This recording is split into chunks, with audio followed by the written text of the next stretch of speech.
I will just take exactly 2 minutes and then we will have Swamiji start. Few rules, house rules. Swamiji will speak for about 1.5 hours, I think, today. It's up to him. Whatever you want. He'll know. He will tell us. And then we'll have a brief question-answer session. If anyone has questions, please come to the side of the aisle and address your question. And please, please keep it very short and crisp so we can have more people to ask questions, 1 question per person. Now, on behalf of the temple, I'm making this humble request to all of you to open up your heart and your purse to make generous donations to HTGC Vivekananda Spiritual Center to bring more such programs and events. Part of your donations, of course, will be the Sambhavana to Swamiji as Guru Dakshina, and please donate generously. And if you're paying by check, please pay to HTGC. So that is over. The second part, in keeping with the essence of Advaita Vedanta, I just want to start today's program with a very small chant.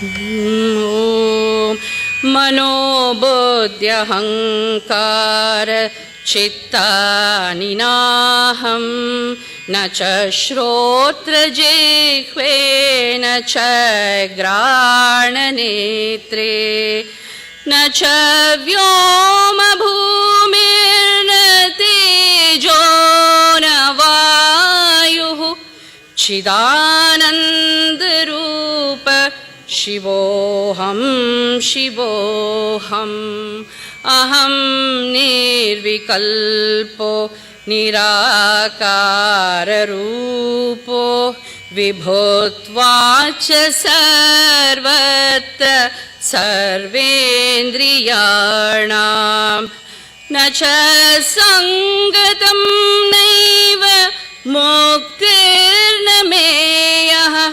Chidananda Rupaha Shivoham Shivoham Chidananda Rupaha Shivoham Shivoham Shivoham Shivoham. So Swamiji will speak today. The topic is Karma Yoga, and I invite Swamiji to address us. Thank you. And 1 second. I apologize. Thank should you. have gone before me, but sorry.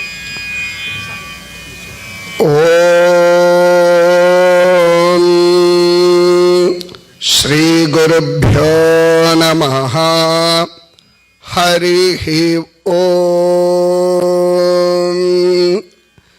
Gananam Tva Ganapatigam Havamahe Kavim Kavinam Upamashravastamam Jeshtarajam Brahmanam Brahmanaspata Anashanvannote Bhisedha Sadhanam Om Mahaganapataye Namaha Om Bhadran Karnebhi Shrunhayamadeva Bhadram Pashe Makshabhir Yajatraha Sthirairangai Estushtvagam Sastanobhihi Veshemadevahit Yadayuhu Swasti na Indro Vridhashavaha Swasti na Pusha Vishwavedaha Swasti rastarksho Aristanemihi Swasti no Brahaspatir Dadatu Om Shanti Shanti Shanti Harihi Om.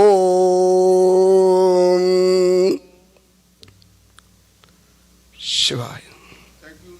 Namaskar. Namaskar. Swami, you can start the program. Thank you.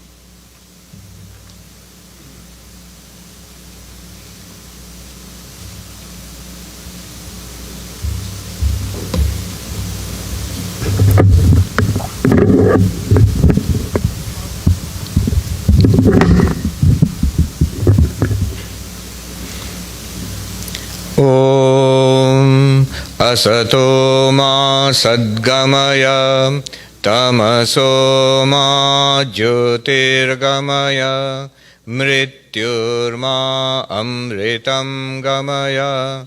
Om Shanti Shanti Shanti. Om, lead us from the unreal to the real. Lead us from darkness unto light. Lead us from death to immortality. Om, peace, peace, peace. Namaskar, everybody.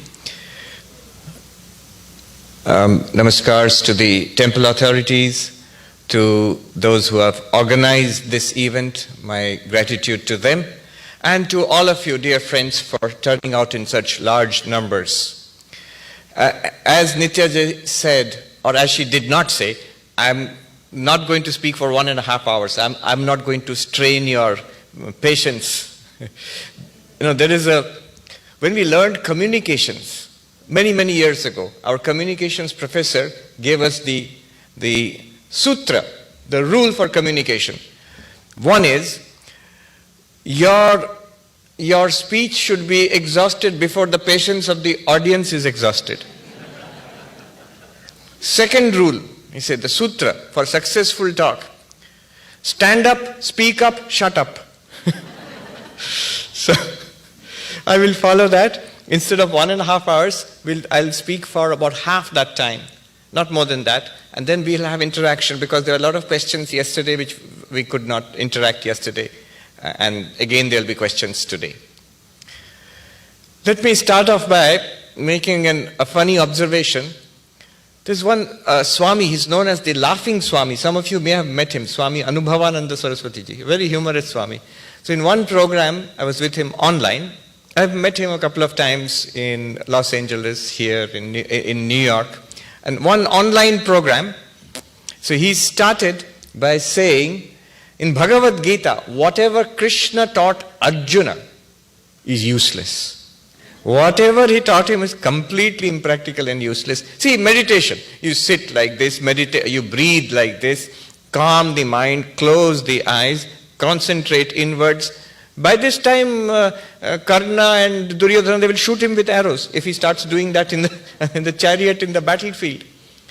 Advaita Vedanta, we're talking about Aham Brahmasmi. What Aham Brahmasmi he will do there? He will sit there and listen to Upanishads, Shravan, Manan, Nididhyasan. Impossible.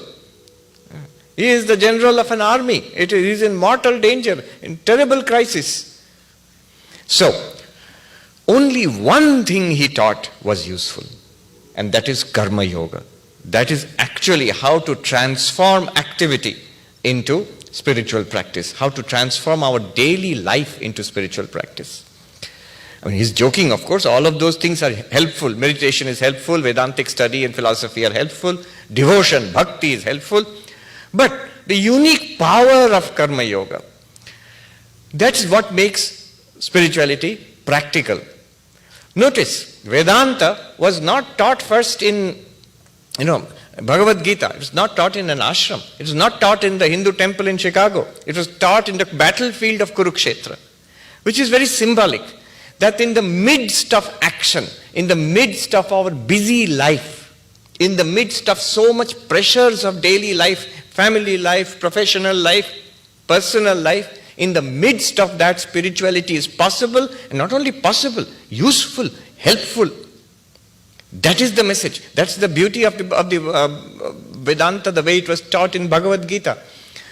Arjuna had entered that war in order to defeat the villains, the Kauravas, and to gain the kingdom which was rightfully his, belonged to his elder brother. And in between he lost all interest in that because he saw, why for a kingdom, why should I kill my relatives? I don't want to fight this battle. Then Krishna taught him about Vedanta. You are the Atman. Atman is not born, it does not die. If you realize that you are the Atman, then you will realize the goal of human life. And Arjuna was more enthusiastic. Yes, I want to do that. I don't want to fight this battle. But Krishna said, if you want to realize this Atman, if you want to be spiritual, if you want to be enlightened, you have to fight this battle also. But the whole attitude will be different. The way you came into this battle, before the teaching of the Gita, and after the teaching of the Gita, you will still do this, your duty, but your whole attitude will be different. The whole technology, the science of spiritualizing our life, Karma Yoga, was taught by Krishna to Arjuna. So that is our subject this morning. This is what makes spirituality, Vedanta, practical in life. So you'll have to silence mobiles. One Swamiji, he is the present Shankaracharya in Puri. So I have not met him directly, but I have watched his talks sometimes. Whenever a mobile rings, he says, "Ye karna pishach ko shant kijiye." It's a demon of the ears, karna pishach.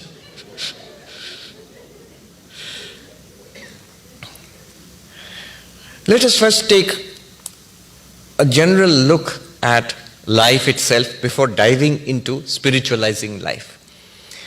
There is a text, Vichar Sagar, in which human beings are categorized into 4 categories. Very interesting classification.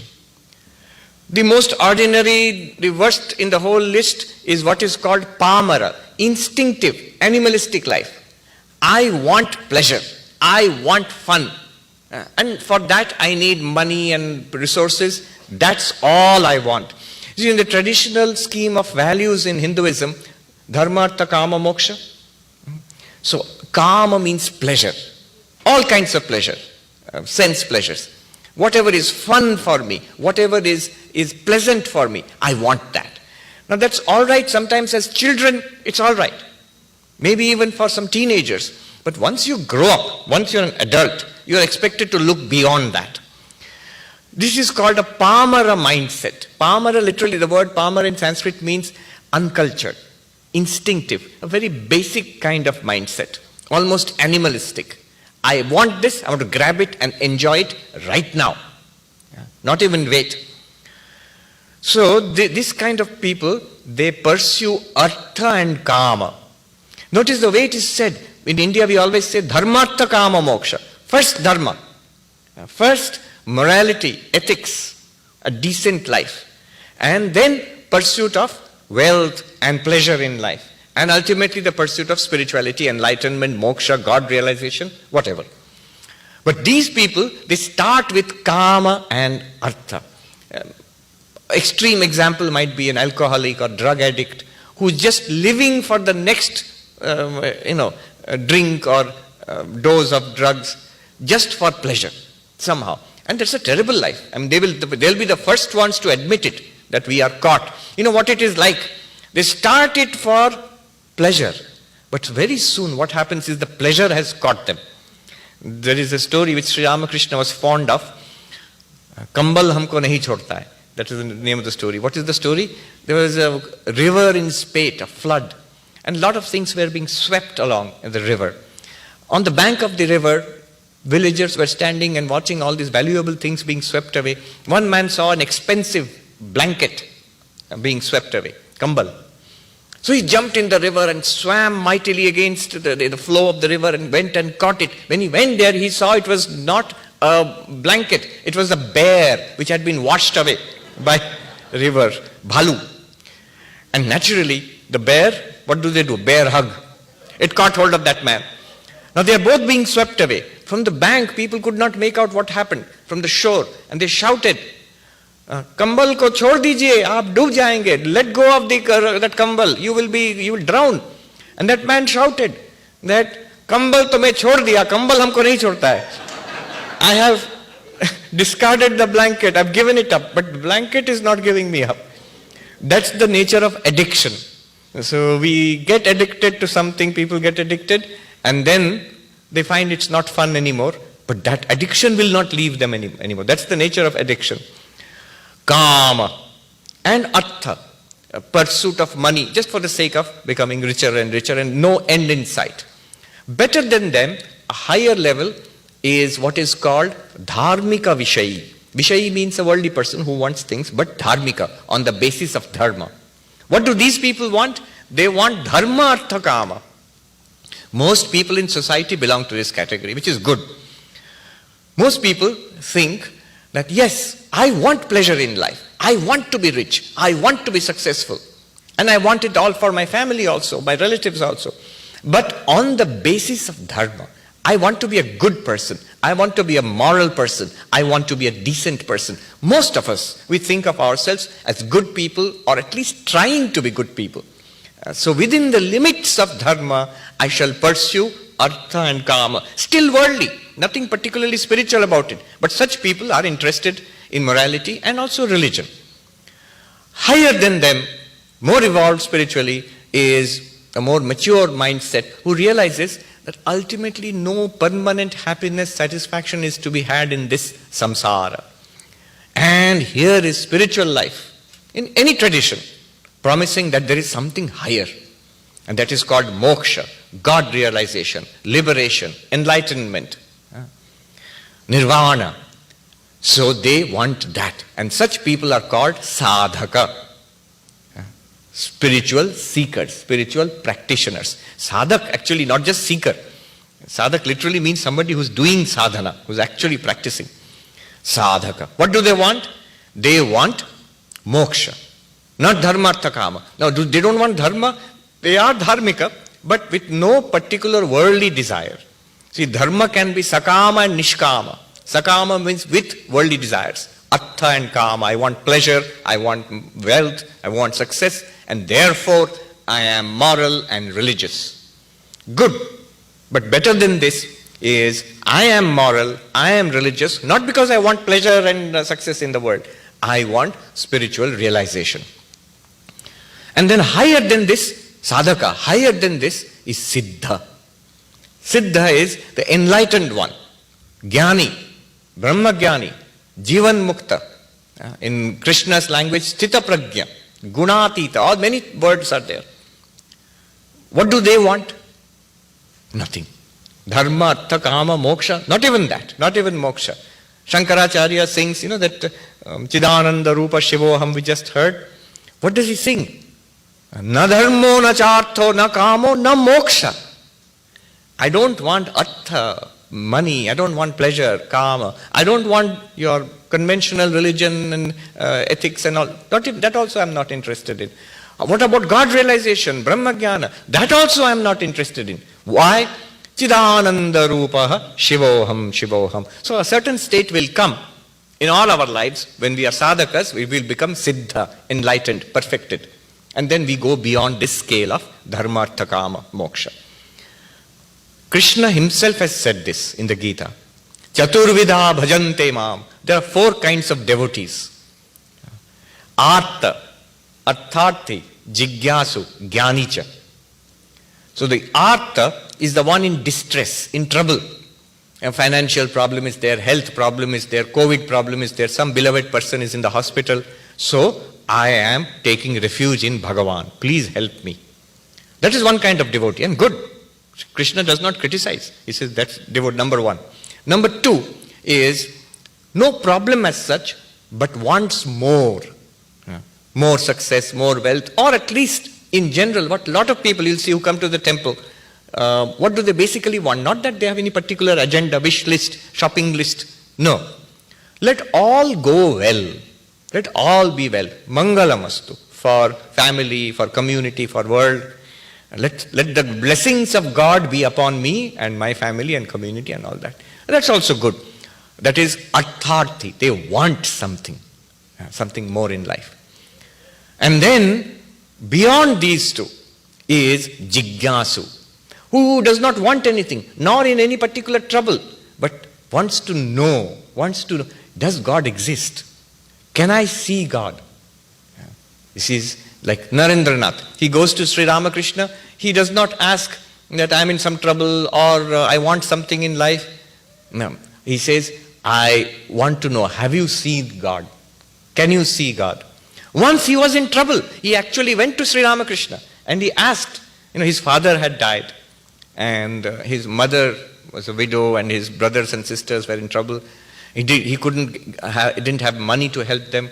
In desperation, finally he went to Sri Ramakrishna.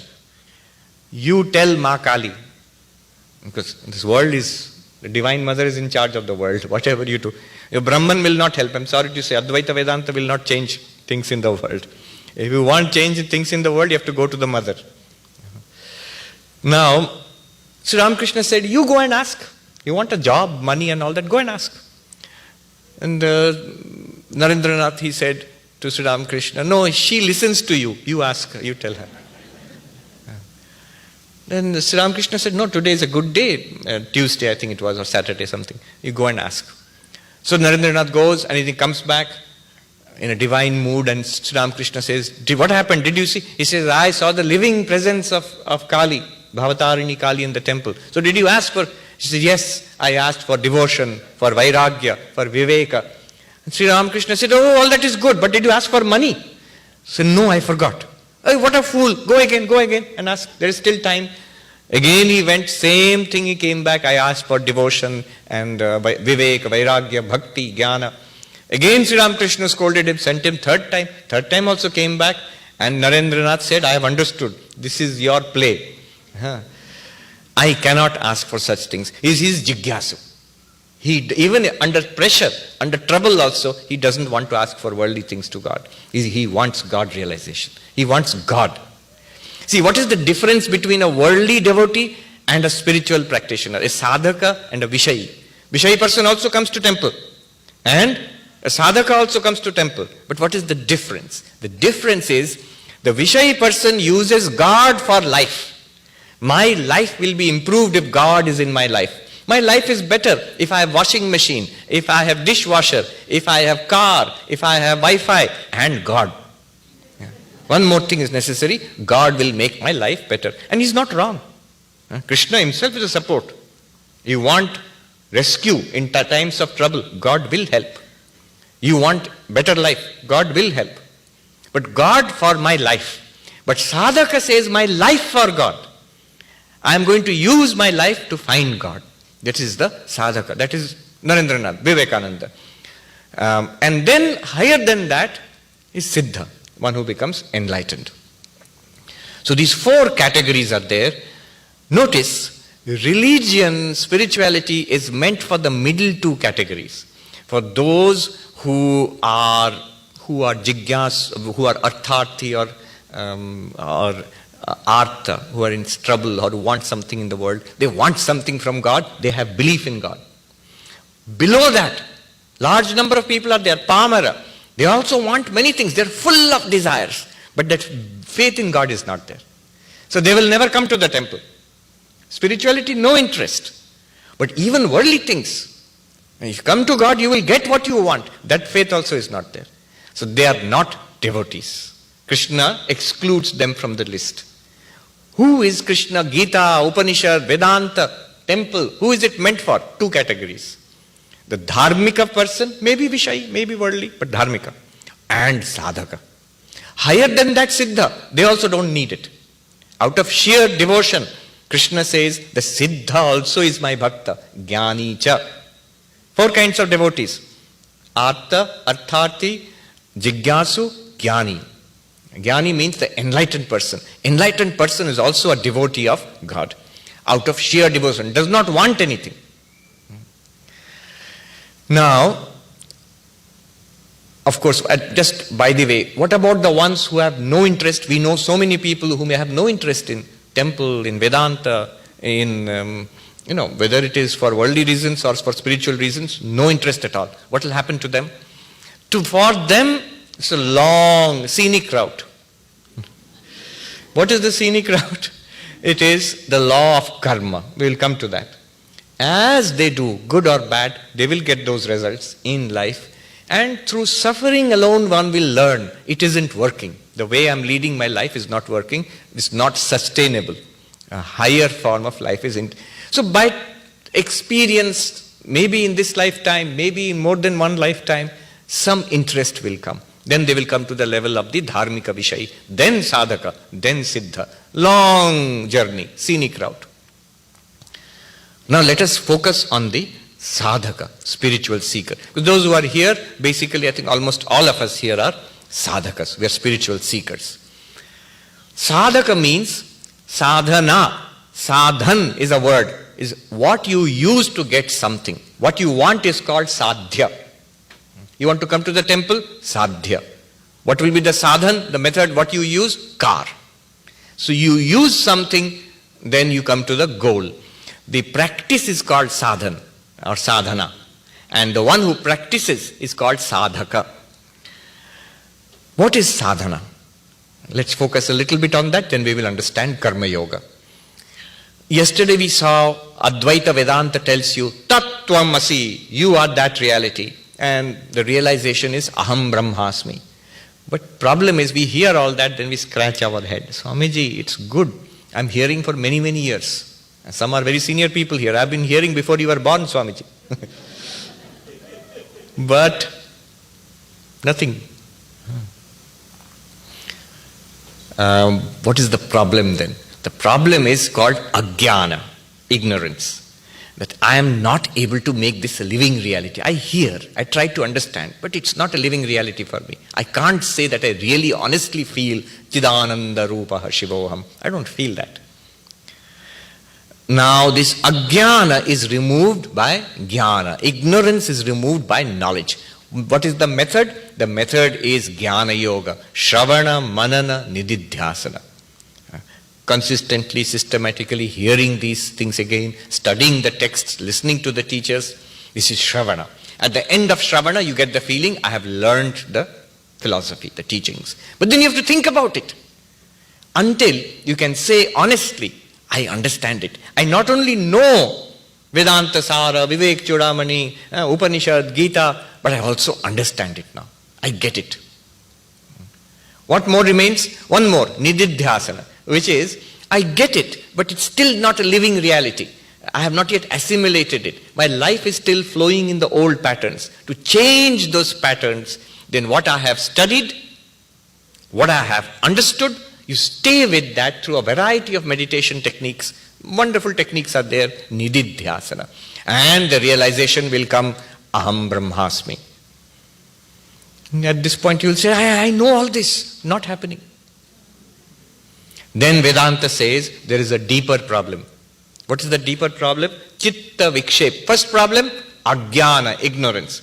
Deeper problem, Chitta Vikshepa. Flickering mind. Flickering mind, you are unable to assimilate the teachings. We are listening. Day after day, month after month, year after year. One Swami Ranganathanandaji of revered memory, who was the 13th president of our order, he was the head of the Ramakrishna mission in New Delhi. And his talks used to be packed with people. One day he made the mistake of asking this lady who used to come and sit in the front row all the time. Very simple Punjabi lady. She was leaving the hall and Swamiji asked, so did you like it? Bahut badhiya Swamiji, very good. What did you like? Wrong question. What did you like? And the lady immediately said, very simple. She said, Arey hum kya samjhe? Badi badi Vedant ki baat hai, Swamiji. What do I understand? Big philosophy.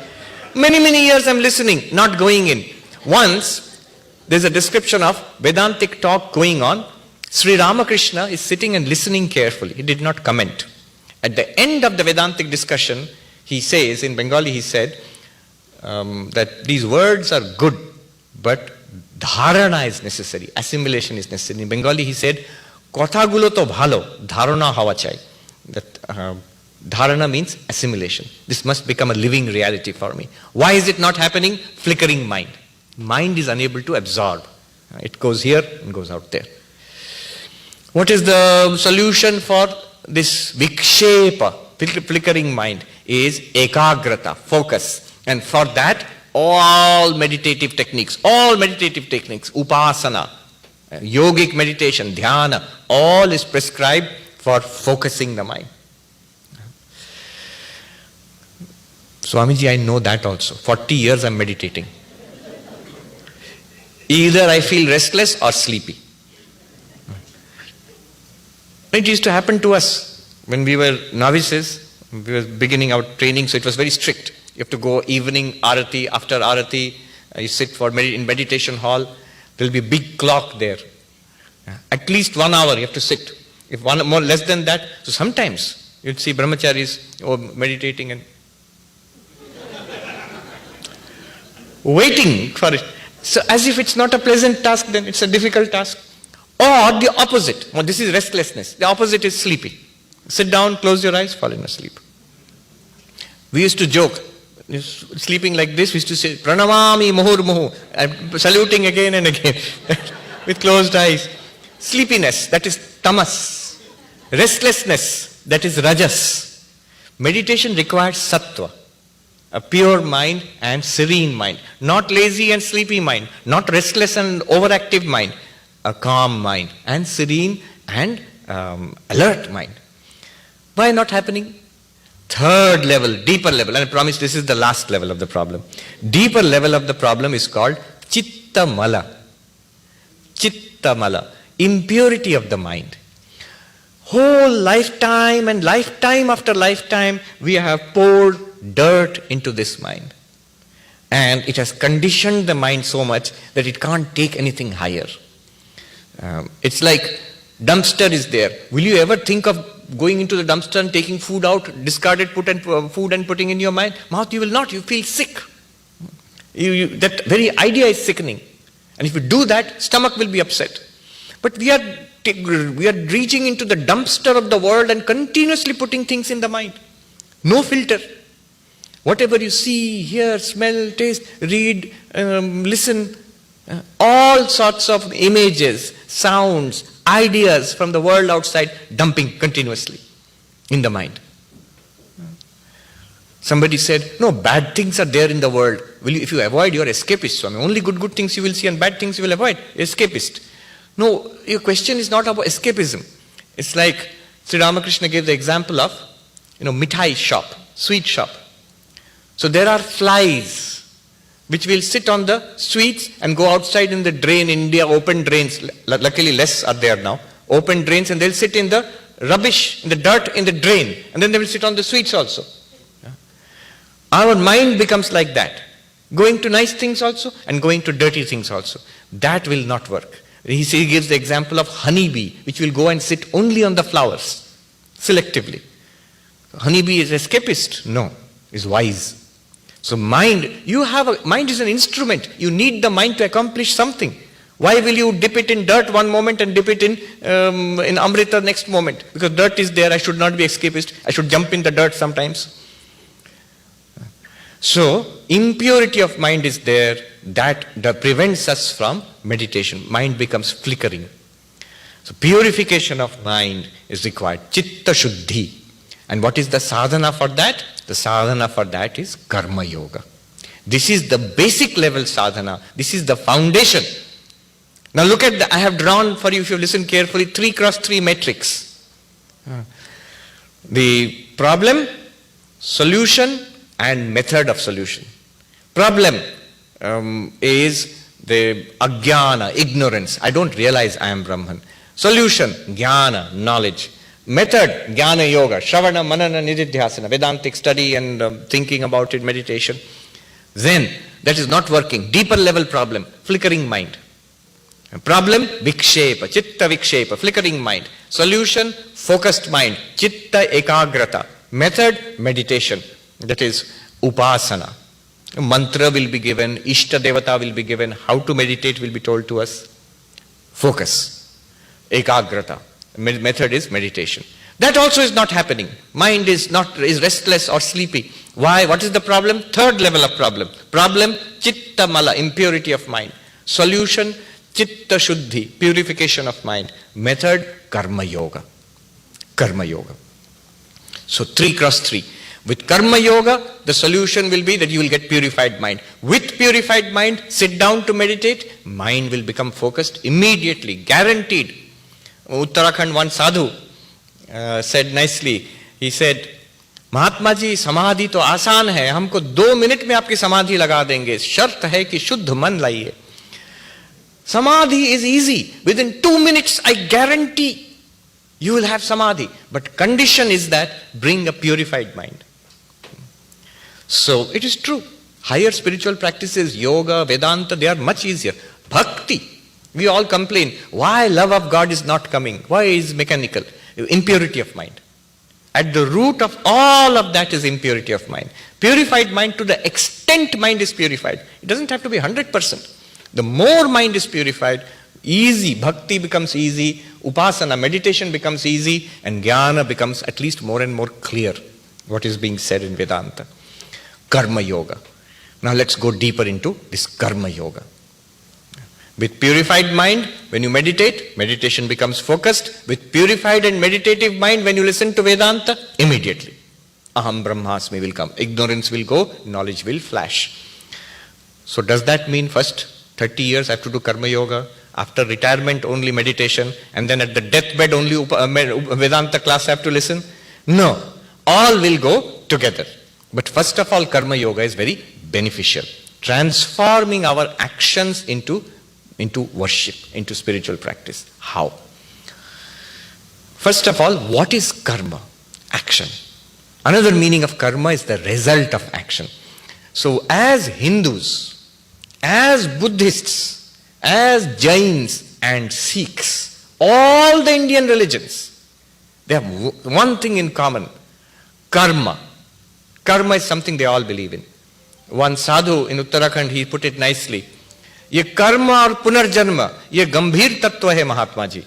He says this karma and also this rebirth, many lifetimes, this is accepted by all schools of Hinduism, all schools of Buddhism, all schools of Jainism and Sikhism, that we have karma and we have multiple lifetimes. I mentioned yesterday the talk I gave at NYU. There was a discussion, panel discussion. They had a very nice topic. The subject was consciousness and life, but the title was very nice. Do all dogs go to heaven?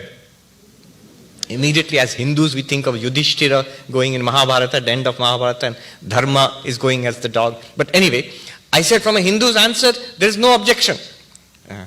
Every dog, human being, whatever it is, we are all jivatmas. And ultimately we can all go to heaven. But that is not a solution. If you go to heaven, you will come back again. Go to hell, you will come back again. Until you get out of this chakra of janma mrityu. So going to heaven is not the solution. Vivekananda shocked people when he came here more than 100 years back. And he said, I have not come here to teach you how to go to heaven. I have come here to teach you how to stop going to heaven. What he meant was, he was being rhetorical, this cycle of birth and death. It is common to all Indian schools, Hindu and non-Hindu. Karma. What is this karma? What is this law of karma? Good, Swami Vivekananda put it very nicely. Good, good, bad, bad, none escape the law. So dharma, if we do dharma, it generates something called punya. Dharma is righteous action, punya is merit. And that punya will generate happiness, sukha. Dharma, punya, sukha. Adharma, sinful action, generates papa, sin. And that papa generates dukkha. So this is the law of karma. Dharma, punya, sukha. Adharma, papa, dukkha. And Vivekananda says, good, good. Good action, good result. Bad, bad. And none escape the law. Then he goes on to say, whosoever wears the form, that means if you are embodied, wears the chain too. There's a chain which is connected to this body. Past karma, prarabdha karma. Then what is the use of Vedanta? What is the use of bhakti? What is the use of meditation? All that. If we are bound by the law of karma, whatever we have done will give result. What we are doing now will give result in the future. That's it. Then Swami Vivekananda says, but far beyond name and form is Atman ever free. Know thou art that, sannyasi bold, say Om Tat Sat Om. Is song of the sannyasi. And that moksha, mukti, that is the goal, and mukti is from this law of karma. To go beyond this causality, beyond this cycle of birth and death. What fuels this cycle of birth and death is law of karma. Why do we do these karmas? Why do we do good and bad? Because we have this likes and dislikes, raga dvesha. I'm coming to the very secret, the heart of karma yoga. Raga dvesha. Raga dvesha means certain things that I like, pleasant things. Dvesha, I dislike unpleasant things, unpleasant situations, unpleasant people. And I want my life to go in this way. I don't want my life to go in that way. Sometimes what I want is so tempting that I do wrong things. I know it's wrong, but I do it. I can't stop. Duryodhana, when Krishna taught him, what you are doing is wrong, you should do dharma, don't do adharma. Duryodhana said, don't teach me dharma, adharma. I know what is dharma and adharma. My problem is not that. I know what is dharma, but I don't want to do it. I know what is bad, but I can't stop myself from doing it. Janami dharmam nacha me pravritti. I know dharma, but I don't feel like it. Janami adharmam nacha me nivritti. I know what I'm doing is wrong, adharma, but I can't stop myself. Why not? If you know something is good, why aren't you doing it? If you know something is bad, why aren't you stopping yourself? Kenapi devena hridistitena yatha niyojito asmi tatha karomi. There's some power within me which is forcing me in this way.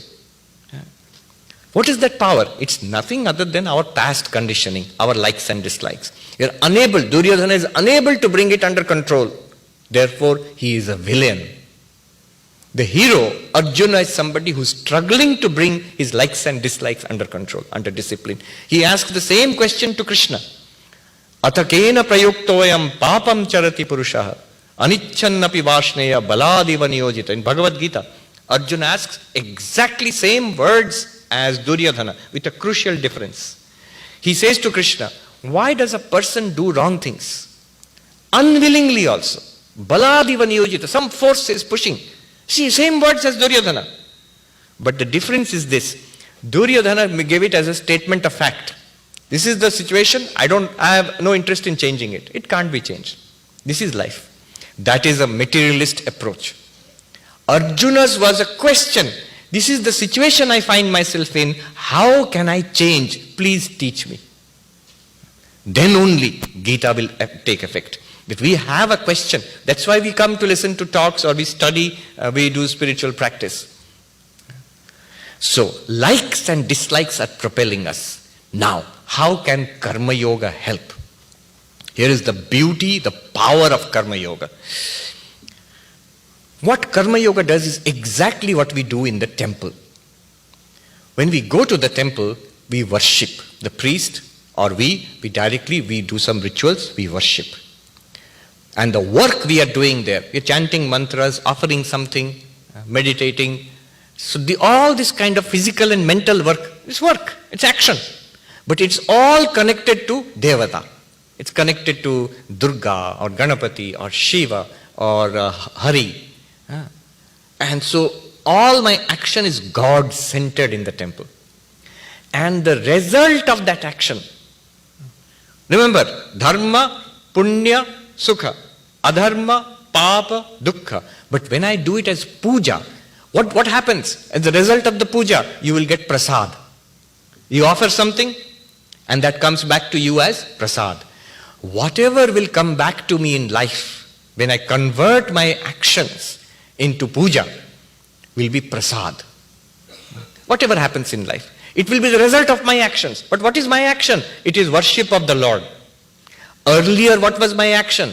Raga dvesha. I want this, therefore I am doing it. I want to avoid that, therefore I am doing this. But now, all I am doing is what is expected of me, my duty as worship of my Lord. My Bhagavan is present everywhere. I am worshipping my Lord in the temple, outside the temple, in the family, in the office, in the community. Internally, my attitude is, whatever I am doing, tava aradhana, it is your worship, my Lord.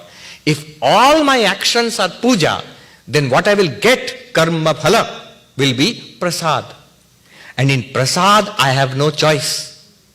I may like mango, I may not like pineapple, but when the prasad is offered to me in the temple, if pineapple is there and offered to me, will I say, I don't like pineapple? No.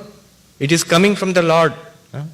It is most precious to me. Whatever comes, that's most precious to me. You may have heard of this great Vishishtadvaita, Vedanta Deshika, Vishishtadvaita saint, after Ramanuja. In fact, he was a contemporary of the great Advaitin Vidyaranya Muni. They were contemporaries. So Vedanta Deshika, great devotee of Narayana.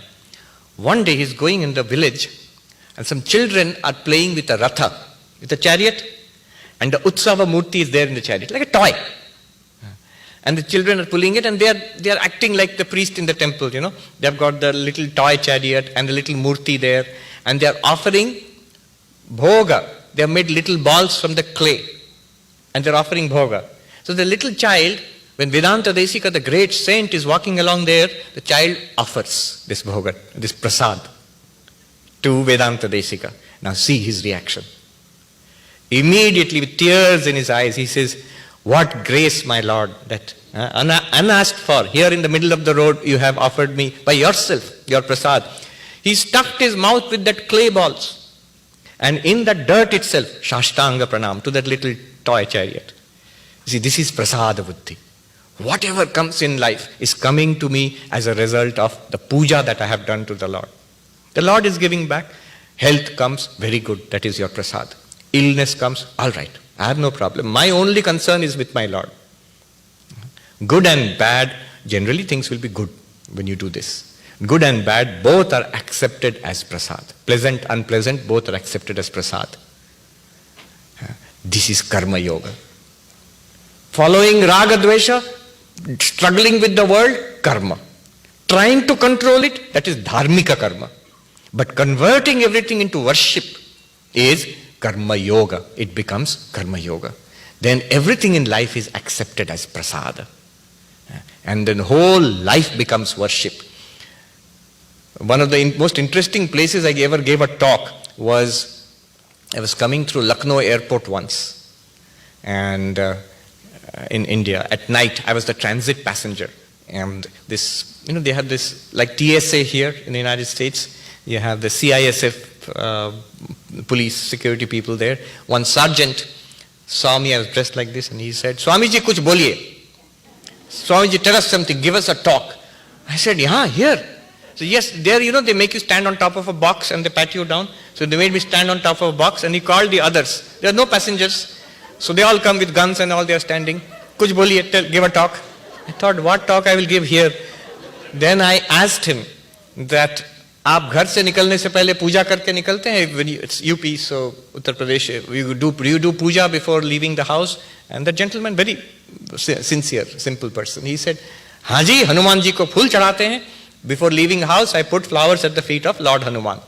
And I said, "See, as these passengers go in front of you, check them firmly, politely, and each one you pass, mentally put one more flower at the feet of Lord Hanuman, Anjaneya. Like this you do." He was so happy, simple person, you see, simple heart. Immediately he liked the idea. He said, "Arey wah, din bhar Hanuman ji ka puja.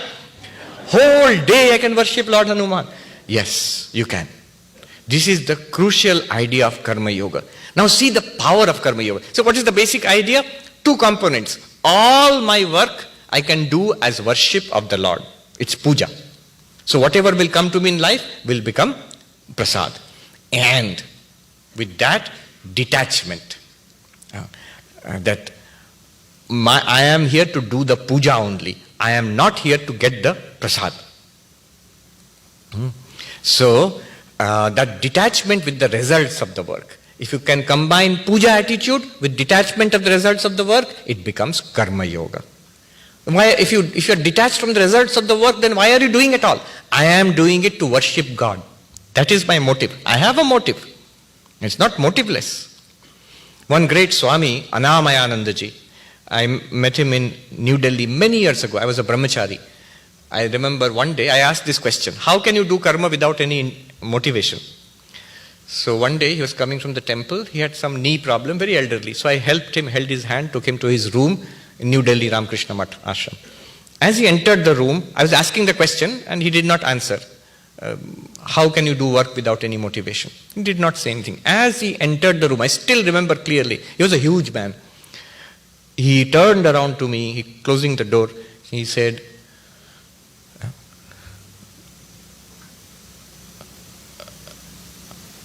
"This disinterested work, my boy, not uninterested work. In English, if you dictionary, you'll see two words, disinterested and uninterested. Disinterested means I don't have any personal gain equation in that moment. No axe to grind, and no personal angle to this. I am doing this work because it is good to do this work. Uninterested work means, we have this chalta hai. Since I will not get anything out of it, somehow I will do it. But we don't do that. You see, when you do puja, I'm not getting anything out of it. But will I ever do that in the front of the Lord? Will I casually do something? No, we never do that. Similarly in work, I have this disinterested attitude, means no personal motivation, but not uninterested. I will do it very well, with all devotion, because I'm worshipping God, with maximum effort. That becomes karma yoga. Do it as well as you can, out of love for God, who is present there, and detached from the fruits. Whatever comes is prasad for me. This is the essence of karma yoga. Now see the power of karma yoga, and then I'll stop. Most people complain, spirituality is very difficult, Swamiji. Why? This Vedanta, once in a while Vedanta talk is fine. But a whole week I am busy.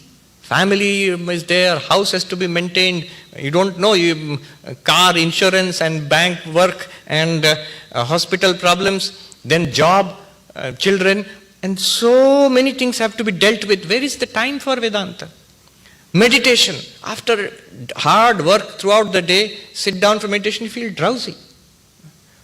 So, spiritual practice becomes difficult if we divorce spirituality from our secular life.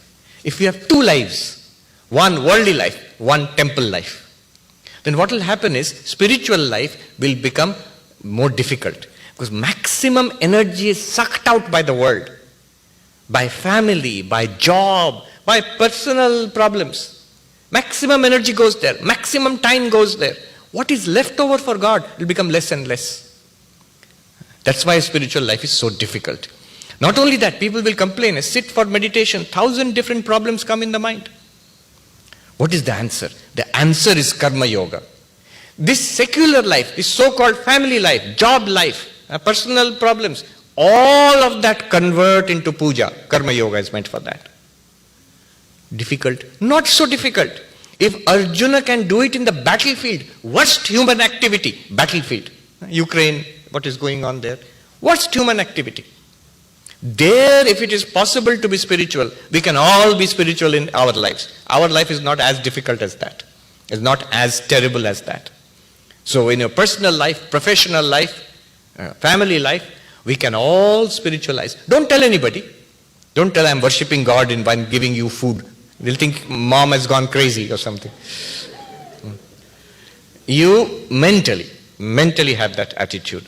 You convert it. You'll see whole day will become puja, whole week and month and whole life will become puja. You will feel a gladness, a peace, a detachment.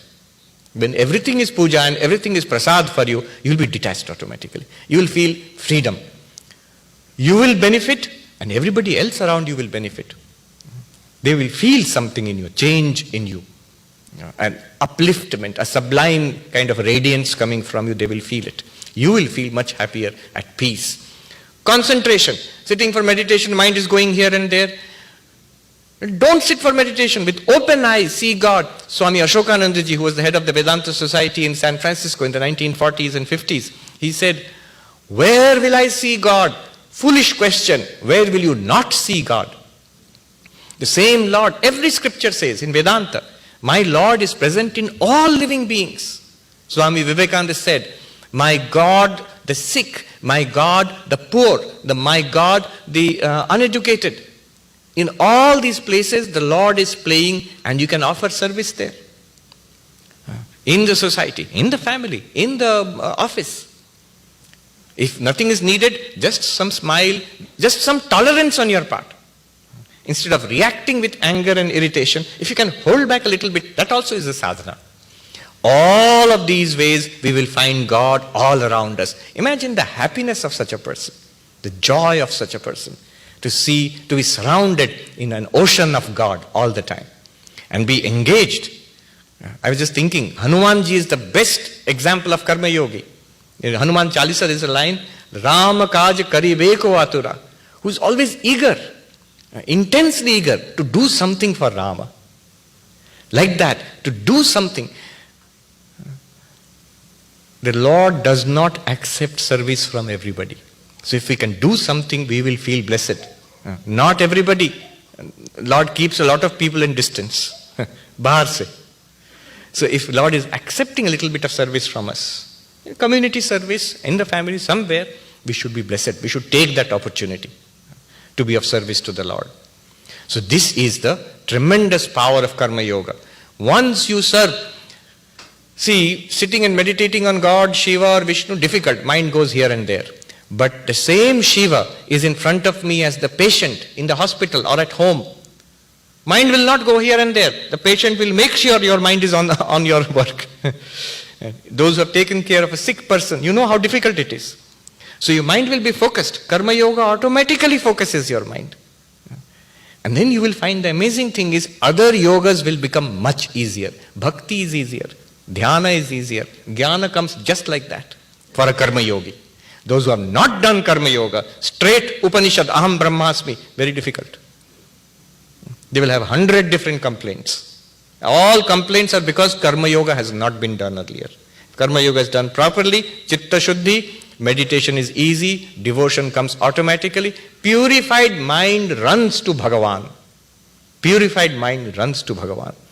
Bhakti comes automatically in a pure mind. And Gyana is easy for a pure mind. You will read Upanishad, you will feel, of course, it's true. It's a matter of fact. So this is advertisement for Karma Yoga. Time is over, and what we will do is, we will have a Q&A. You can, where should they come and ask the question? Here. You should come here and ask, right? Let me do the peace chant first. Om Shanti Shanti Shanti Hari Om Tat Sat Shri Ram Krishna Arpanamastu. All right, don't be shy. Please come up here and ask. Yeah. Yeah, that will be good. If you can line up on one side and tell us your name, ask the question. My name is Vishwanath, and I've been attending your lectures on the internet, and the first thing you require for a pure mind is what's called as viveka, where you differentiate between the real and the unreal. How do you actually do that in life? First thing that we require for Vedanta is, as he said, the sadhan chatushtay. Sadhan chatushtay. You see, if the sadhan chatushtay, 4 qualifications, and these qualifications are actually practices. If those practices are there in our life, Vedanta actually becomes easy. What are those practices? Many of you have attended Vedanta classes. I will not explain in detail, but quickly. Viveka, as he said, discernment between eternal, non-eternal. There is some ultimate, worthwhile, spiritual reality. Brahman, Atman, something is there. Everything else is changing and worthless in comparison to that. This understanding is Viveka. Then Vairagya, dispassion for the non-eternal and a pull towards the eternal. So dispassion for the non-eternal is Vairagya. Then there are 6 disciplines.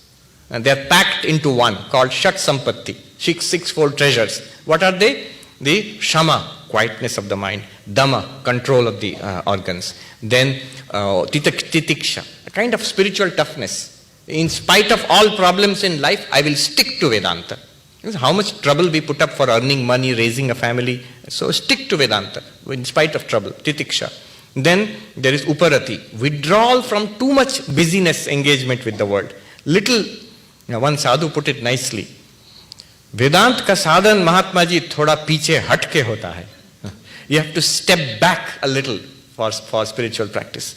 That is Uparati, withdraw. Little bit. Then Samadhana, focus. Focus on Vedanta. To the exclusion. When you focus, you have to cut out other things. Minimize your engagement in other things in life. And then Shraddha, Guru and Shastra Vakya, Vishwasa. That means a firm faith. Though I don't understand it so far, there is something worthwhile in this Vedanta. Let me pursue it and see. Then finally Mumukshutvam, intense desire to be free. So 4-fold sadhana required. If more we have of this, easier Vedanta is. But it's not that out of this purity of mind will come. Purity of mind leads to these 4-fold sadhanas. Karma Yoga will make us fit for Vedanta. As we do Karma Yoga, the more and more we try to think my daily activities are puja and a little detachment from the results, prasada buddhi, the more and more those fourfold qualifications will increase in my life. So purification of mind leads to the viveka, vairagya, 6 disciplines, mukshutvam. Those will come in my life the more I purify my life. Please. Where is the microphone? Yes. Is it on? It's on. Yeah. Pranam Swamiji, my name is Subramaniam Vemuri. I am very much associated with this temple. I'm also very much associated with the Vivekananda Kendra in Kanyakumari. I'm a lifetime member. I joined them in 1994 and I studied as much as I could. So here is my understanding of Advaita philosophy, the Aham Brahmasmi. I think the amplification of this story, and the exemplary story of this, is the story of Ekalavya. Ekalavya was told by Dronacharya, you are neither Kshatriya nor Brahmin, you are unfit to be taught archery, we will not teach you, you are unfit. If he was to accept that, he would have been nobody, he would have been failure. He did not accept that. He had a desire, interest to say, Aham Brahmasmi, I can do what I want to do, this is what I want to do, and he put his own effort in there. Nobody taught him, he taught himself, his self-discipline taught himself, his discipline taught himself, his determination, discipline, all those things taught him what he wanted to be, and he beat even Arjuna. Isn't that what Aham Brahmasmi means? So you have all the power within you, invoke the divinity within you to achieve what you achieve. So the karma interpretation that something is destined for you, you cannot do anything, you are just a tool, that is not right. Yes. This is my question. Please address that. The karma philosophy and also the other question I had was... All right, let me respond to that. You're right. In fact, as I said, all spirituality is meant to take you beyond karma. When I talk about karma, people become interested in law of karma. But spirituality is not about law of karma. To transcend karma. Look, what is bhakti? Unconditional love. Unconditional means beyond karma. Karma is condition. This leads to that. That is karma. What is karma yoga? Unselfish work, selfless work. When I do something, I want something in return, that is karma. When I do something and don't want anything in return, that is going beyond karma. So every yoga takes us beyond karma. And what you just said, that the idea of Aham Brahmasmi, and that should be able to raise us beyond the shackles of karma. We are not bound by karma. Anything and everything is possible for us. All powers are within the soul itself, and they are bought out by karma yoga. Not by karma yoga. All spiritual practices bring out the inherent powers within us. They manifest. That's why I like Swami Vivekananda's definition of religion. Religion is the manifestation of the divinity already within us. Now notice, in classical Advaita Vedanta, how would you define religion? Religion is the realization or the knowledge of the divinity within us. Brahmavit, the knower of Brahman. But Vivekananda gives some stress on not just knowledge, but manifestation. Actually in life, it should be expressed in life. So he says, he does not say religion is the knowledge of the divinity within us. He says religion is the manifestation of the divinity within us. What is manifestation? First of all, knowledge. Knowledge has to be there. Realization has to be there. That paradigm shift has to be there. I am not body-mind. Aham Brahmasmi. But then, through the body-mind, the life of a Jivan Mukta must be lived. And that my life should change. My knowledge should have the power to change my life and the lives of those around me. So that's what he said is the manifestation of the power within. Thank you so much. That's a good point. Yes. So the second question I have got is... We'll take it one by one. Thank you. We'll take it later. Yes. So please tell us your name and keep the question short. Yeah, my name is Dinesh Sharma. My question is regarding Karma Yoga. And mic. Closer to the mic. I'm just wondering, you tied Karma Yoga very strongly with the Bhakti Yoga, God, or, Prasad and all that. Is there Karma Yoga without faith in God, Ishtadev, or something like that? I mean, Yes. is there hope for you if Correct. you don't have bhakti in you? Correct. It's a good question. And actually Swami Vivekananda says this in his classic book, Karma Yoga. One of the greatest American novelists, J.D. Salinger, he was close to Swami Nikhilananda in the in the Ramakrishna Vivekananda Center in New York. And Salinger writes that there are these two classic little books written by Vivekananda, Raja Yoga and Karma Yoga, which our American youth would do well to carry around in their pockets. So Karma Yoga is a classic book. There he mentions this point, which, where is the, Dr. Sabu? Yes. So there is, please sit. He mentions this point. It can be done without faith in God. It doesn't have to be an expression of bhakti. It can be, this is good to do, this is what I should do, I do it for the welfare of everybody without any condition. This is my, as he says, always give, never be in the position of asking. If you just have that, see, no word God is not involved there. If I am in the position of giving always, in whatever I say, whatever I do, whatever I think, I don't want anything, that becomes Karma Yoga. And there Ishta Devata, devotion to God, worship of God through my work, prasad buddhi, those things are not involved. Straight away, my duty, what I can do for the world, I do without any expectation. That becomes Karma Yoga. From Gyana, Advaita perspective, Karma Yoga can be done. In the Gita, Sri Krishna says, 3 times you have said this in different ways. One idea. Prakrityeva karmani kriyamanani sarvasha yapashyati tathatmanam akartaram sapashyati. Nature alone does everything in this universe. Very scientific approach. It's actually a Sankhyan approach. Everything in this universe is done by nature, including this body, including my thoughts, my language, my activities. Everything depends on nature. I am the witness. The one who sees this has understood what the Atman is the witness consciousness. It's a very Sankhyan idea, Prakriti Purusha, consciousness and matter. But you can work like this, as a witness. Let all work be done through this body. What work? What is to be done?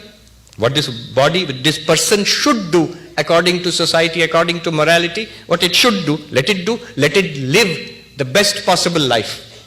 I am the witness. I'm not even sitting here to get an award. You have lived the best possible life award. No, I don't even want that. So that is a Gyana way of doing Karma Yoga, or simply, as Vivekananda says, duty for duty's sake. Forget God talk, Advaita talk, duty for duty's sake. I remember this gentleman, I don't know what happened to him, many years ago in Calcutta, in a conference of the teachers of colleges. I was representing one of the colleges of the Ramakrishna Mission. I was a brahmachari. And this gentleman, who was an atheist, did not believe in God. He's a professor of some college. We got talking, very interesting gentleman. He said, my attitude is, I don't want anything. If I can be of use to somebody, I will be of use. I told the principal of our college, anytime there is some work, sir, you tell me, I will go. So he has sent me to this meeting on a holiday. No problem, I'm ready to work. He did not get married. Half of his income as the college professor, he donates to students who need it, and so on. So I said, what did you get out of this? See, he does not believe in God, atheist. He gave me some amazing answer. He has not read Gita, but the result of Karma Yoga he has got. You know what he told me? He said, Swamiji, I find, he said, Maharaj, I find I have no desire for anything at all. I am quite full. I don't want anything in life. Now that is actually the result. This is pure mind. So that means Karma Yoga done just as Karma Yoga, without asking, without any other extra devotional side or philosophical side, just as Karma Yoga can transform a person's character. Vivekananda emphasized exactly what you asked. Vivekananda mentions it in his Karma Yoga. It can be done, and it's a very valid philosophy to do it in that way. I have seen a number of, one case, let me just mention. Recently I went to India and I went to Odisha and I met a very interesting person. There is this new institute in India called the Kalinga Institute of Information Technology, KIIT. And they have another very nicely named Kalinga Institute of Social Sciences, KISS. And what they do is very interesting. These are two universities. The first university is basically a money spinner, of which there are many in India. So they have a business school, they have medical school, they have engineering school, they have fashion design school, they have law school, and they charge quite well. So a lot of money is generated. But what they do next is amazing. They take that surplus and they pour it into this other university, where they have got, you'll be stunned to know, 30,000 students, all first generation learners from the forests and mountains of interior Orissa. They are all tribal students. Their parents have never come to school. They are coming from school to college, free education. They stay, their food, their medical expenses, and all education, everything is covered entirely from the profits generated from that. And they say we have no donor dependency. People want to give, but we don't have to ask because we are independent. We can generate our own surpluses. Now, I was very, very impressed. I saw that 7,000 tribal children sitting in a hall. 7,000. It's a social transformation which is taking place. Now, why I'm saying this? One man. This gentleman's name is Achyuta Samanta. So he was a professor in a college. And they showed me that one day, suddenly he gave up his job as lecturer in a college, chemistry lecturer. He gave up his job. He took a building on rent, small building. They showed that building. With 12 students and 2 teachers, he started giving free education. From that, there are now total 60,000 students, 2 universities. He's the founder of all of that. And yet, he takes nothing from it. He doesn't even hold any official position. Not one position he has given to any of his family members. And he's there only if he's invited. His office is very interesting. It's a lawn. He just sits there, office gathers around him. Now, just see why he's done it. He's a very devoted man, but he does not feel that he is worshipping God in doing this. He just says, it is good to do this. And he says, I am completely fulfilled. I don't feel, people ask him, you have sacrificed so much. No sacrifice at all. I am so fulfilled, he says. So he came, it was very nice of him to come and meet me. We had a conversation. This idea of doing good for the sake of doing good, that's a very spiritual idea. That is karma yoga, definitely. Why bhakti then? Why did I add God, prasad buddhi?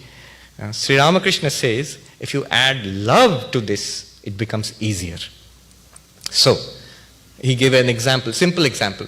He says, the dry hay you put in the front of cattle will eat it, but you mix oil cake with it. So he has seen in the village, the cattle will eat it more. So mixing the oil cake with it, with the dry hay, I don't really understand the reference because I've never done Goshala work myself, but that is what is adding bhakti to karma. It makes it easier for most of us. But it depends on your spiritual makeup, your mindset. Sorry for the long answer, but I wanted to share this. Please come. Swamiji, my name is Lokesh. I'm one of the many Ekalavyas learning through YouTube, and it's a pleasure to see you here. Thank you for coming. While I'm doing Shravana through your lectures, I'm also doing Mananam, and one of the questions I had was regarding the nature of Brahman. So when you sleep, one becomes many. The mind becomes the dream universe where there are many people. It's because of ignorance. You're not aware that you are this mind. Is the nature of Brahman also the whole universe manifests because he's ignorant? Or if we're assuming that it's his power, then that means he's doing action. So another question is if... Okay, one at a time. It's continuation. Yeah, just go on. So when you're sleeping, you have these dream characters. When Ranganathan and the Swami said, when I close my eyes, it's peace. When I open my eyes, it's how can I help? If you see them as dream characters, why should you even help? But if you see them as God, then you should do everything possible to help. Like you shouldn't sleep more than what is required. You shouldn't take vacation. You should, how can you get Purnatvam when they're suffering and you see that suffering person is also God? Like how do you stay balanced between these two? Right. So there are two questions. One is, in the dream, We think people are real, there are real people around us, but it all depends on our ignorance. I don't know that I am dreaming. And the dreaming mind then projects this world. Is it like that? Yeah, a little bit like that. In Dakshinamurti Stotra, he says, Yatha swapnaya nidraya. As in dreams, in sleep, we dream. And we see this whole dream world projected before us. Somewhat like that. Examples are not exactly, they won't match what is being exemplified. So, in dreams, you wake up from the dream world will disappear. Here, you wake up from the dream of Jagrat and you realize, I am Brahman. It's not that the Jagrat world will disappear. It will still appear like that. When you realize that the blue sky is not actually blue, it is colorless. Then you look up and what do you see? Blue sky. The desert, there's no water there, it's a mirage. When you look back, what will you see? It looks like water. But you know it's not water. So the knowledge is like that. You will see the same body, same mind, same people around, but you realize it's one existence, consciousness, bliss appearing in so many ways. So this will be the realization. The second question is that I want to help people. I want to be of service to others. If they are dream characters, what's the point? Why would I want to be of service to anybody? But notice, in the dream, when you wake up, you were there in your own dream and that was also a dream character. When I'm this waking state, I say, all these are my dreams. Whose dreams? This fellow's dreams, but this fellow is also part of the dream. If I can dismiss myself also as this little individual being and in one consciousness all is appearing, then the whole perspective will change. The disaster happens when I think, here is a dream. I am all right. I am the reality. No. If this is a dream, then whatever is included here must be also a dream in one background consciousness. So the thing here is to stress the oneness. Instead of the dream-like nature of things, stress the oneness. Stress the oneness that it is one divinity appearing in all these ways. Right?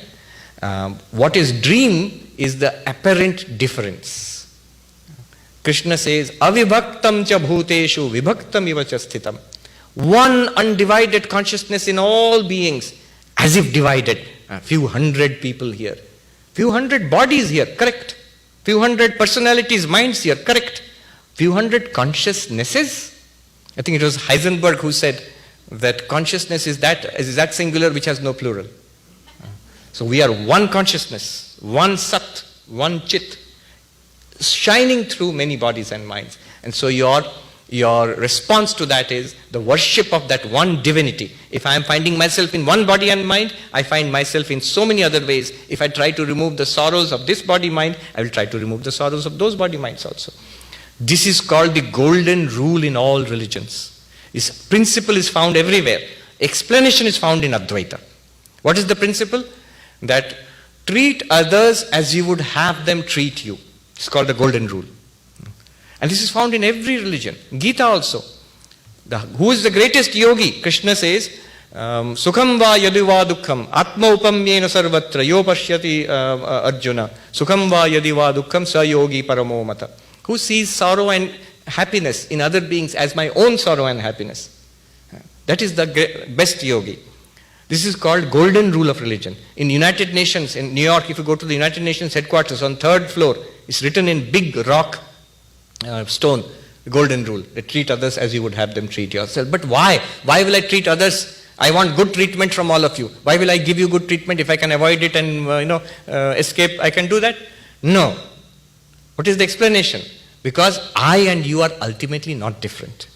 Bodies are different. Persons are different. As long as we think we are persons, we will feel different. When we think we are the Atman, we see that, we will feel a oneness with everybody. Then service becomes spirituality. Yeah, that's what I would like to say. Thank you. Please come. Gentlemen.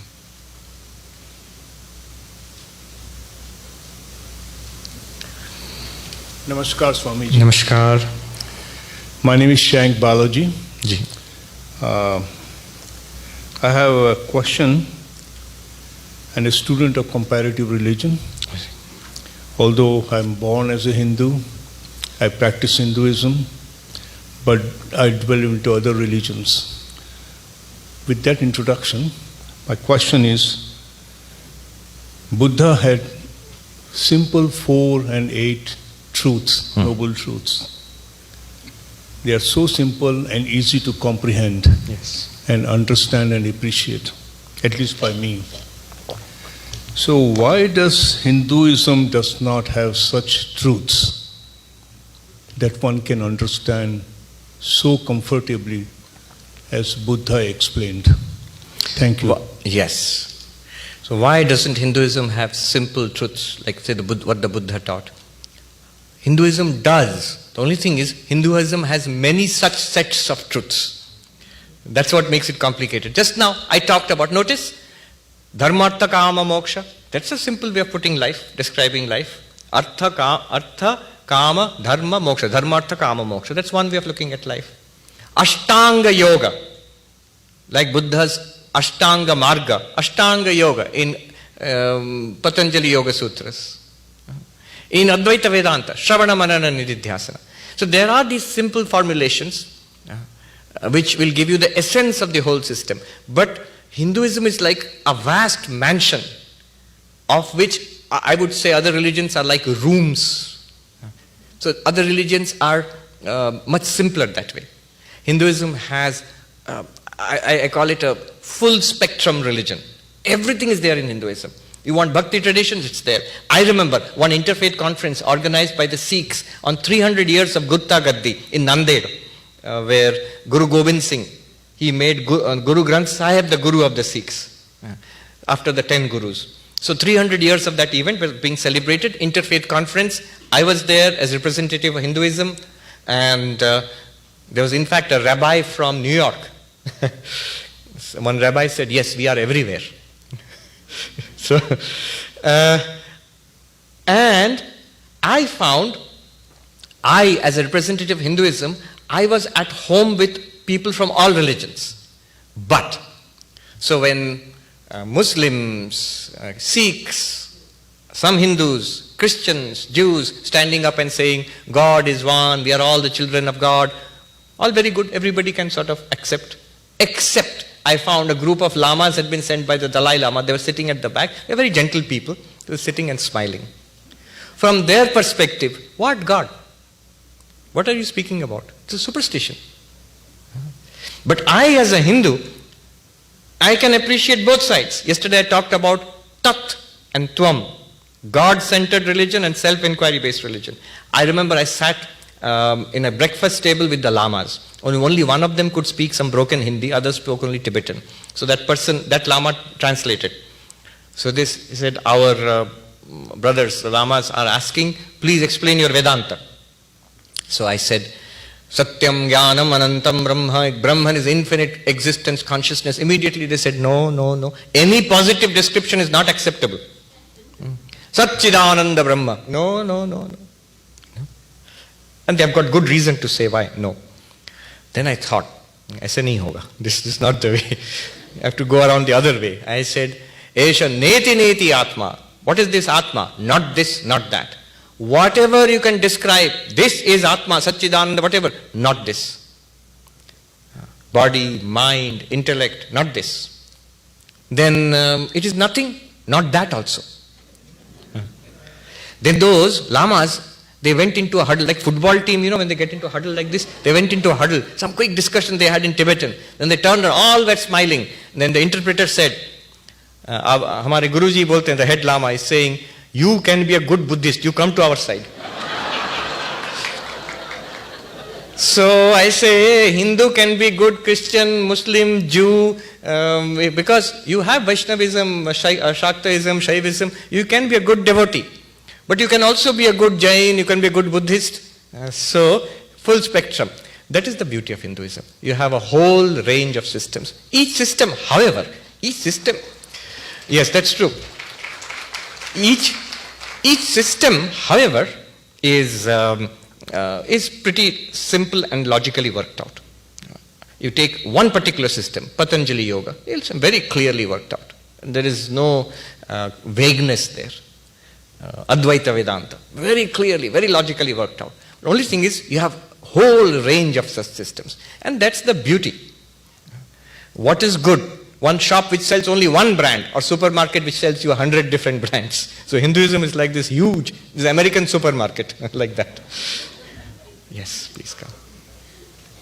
Tell us your name. Hi, Swamiji, my name is Pankaj. Yes. It's actually a fan moment for me. I have been following you closely for all your lectures. I have listened to your all the classes, Aprokshanbhuti, Vedanta Sara, everything. My question here is specifically around one of the topics that you covered in Aprokshanbhuti, wherein you said that like to transcend beyond the sufferings of the bad karma or something, right? You said at the level of Brahman, we are literally not bound to these bad karmas, or that's what is actually happening to me. So, because as an intellectual being, right, all the roads basically end to understanding the Gyana Yoga, understanding what is our true nature. So, at a level of, my basic question is, at a level of Brahman, are we really free from the bad karmas or anything? And the continuation question to that is, that one of the famous like personality on the YouTube, right, he is saying that the anhat sound or the sound of silence, what is called, is like, it's actually the true nature of Brahman. So that is actually the nature of Brahman. So if we know sound of silence, now we have known the Brahman. So do you think these two statements are correct? Okay. Two precise statements, I can deal with them quickly. Is Brahman our real nature? Is it beyond karma? Yes. Like Swami Vivekananda said, good, good, bad, bad, none escape the law. Whosoever wears a form, wears the chain too. But far beyond name and form is Atman ever free. Know thou art that. You are that Atman. Say Om Tat Sat. Say Sannyasi board, say Om Tat Sat Om. See, far beyond name and form, Atman is ever free, so Atman is far beyond, I am not free. No, you are that Atman. It is by Brahma, the kind of ignorance which makes me think I am trapped in this one body and mind. You are not. The second one, I think I know who you are talking about. I think I have met him also. Yes, I have met him. Wonderful person. And he had actually a mystical experience, and he continuously hears this. Okay, what is the Advaitic perspective on that? The Advaitic perspective is, Brahman is not an object. So if it is a particular kind of experience, underlying all experience, but particular kind of experience to the exclusion of everything else, then that can't be Brahman itself. It will not be other than Brahman, but he is not wrong. Mandukya Karika, Mandukya Upanishad makes this clear. When it says Om is Brahman, A, U, Ma, and the silence after Om. The silence after Om, when you chant A, U, Ma, and then silence, that silence is appearing to consciousness. That consciousness is Brahman. That consciousness to which the silence is appearing, that consciousness to which A is appearing, U is appearing, Ma is appearing, that consciousness is Brahman. So that Anahata Dhvani is itself, in an exclusive sense, it's not Brahman, but it points directly to Brahman. Yeah. All right, thank you. Please come. So don't add any more. We'll just go up to that and stop because time is a limit. Yes. If it's too much, we can also tell them for tomorrow. We'll see. We've got some time. Yeah, sure. Please go ahead. Namaskar, Swamiji. Namaskar. So my question is, Brahma is Satchitanand. Yes. Existence, consciousness, bliss. Yes. So then why or what Brahm turns into Ishvara, which then turns into this whole world? Yes. The answer, direct answer, if you read Gaudapada, it doesn't. It's like, in dreamer's mind, why this nightmare, good dream, bad dream? Why are all these things happening? What's the direct answer? They are not happening. That's the definition of a dream. So it's not that Brahman was there, perfect Satchidananda, then somehow it became Ishvara, Bhagavan, still perfect, but then problem started. That fellow God became all this world, and now we are in trouble. So the famous English author, Somerset Maugham, he went and met Ramana Maharshi once. He went to India. And then he wrote this book The Razor's Edge, which became very popular at one time. Even I as a college kid, I've read it. At one time, people all over the world used to read it. Story of a young American man who goes from, after First World War, he goes to India. And in that book, there is a character called Sri Ganesha, who's modeled after Ramana Maharshi. So Somerset Maugham at one place he says, not in that book, elsewhere he says, so the Hindus say that Brahman has projected himself, has created this entire universe. And then he, dry British humor, he says, I felt Brahman could have let well enough alone. Nahi karta to acha hota.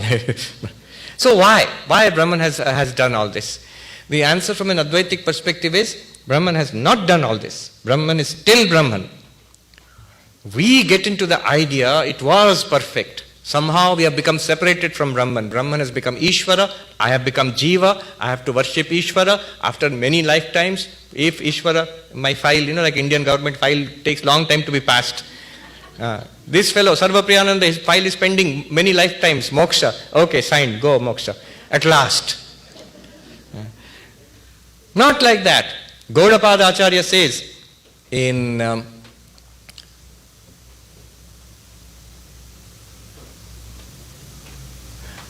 he says, very beautiful karika, very harsh language.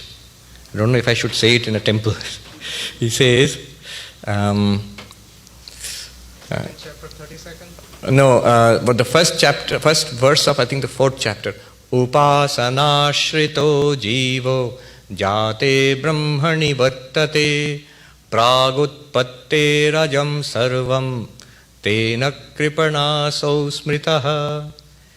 He says, these people dedicated who are completely into dualistic mode of devotion. God is there, I am the upasaka, worshipper of God. Upasana ashrito dharmo. It's upasana ashrito dharma. Dharma is the word he uses for jiva. It's a Buddhistic term. Jate brahmani vartate. Brahman Satchidananda has become Ishvara, has now become this world. I am a jiva. Prag utpatte rajam sarvam. Before the creation of the universe, everything was perfect. And one day I will get moksha and I merge with Brahman. Everything will be perfect again. But now things are not perfect at all. Things are very bad. He says, Tena so kripana smita. They are pitiable. They are useless lot, he says. Why? Because at this point, that Satchidananda Brahma is you. Not part of it, not Jiva. You are fully Satchidananda Brahma right now. And nothing at all has happened. That's what Gaudapada is trying to tell you. It's like you are watching a movie, tragedy. Now you are all perfect, but now you have been sucked into this tragedy. You have to wait, 3-hour-long movie will end, then only you will be freed from it. No, when the movie is going on, then also you are free from it. You are enjoying. So that is the attitude of Advaita Vedanta. Even while Brahman appears as Ishvara, Jagat, Jiva, it's still Brahman. And you are what? You are that Brahman. Yesterday I quoted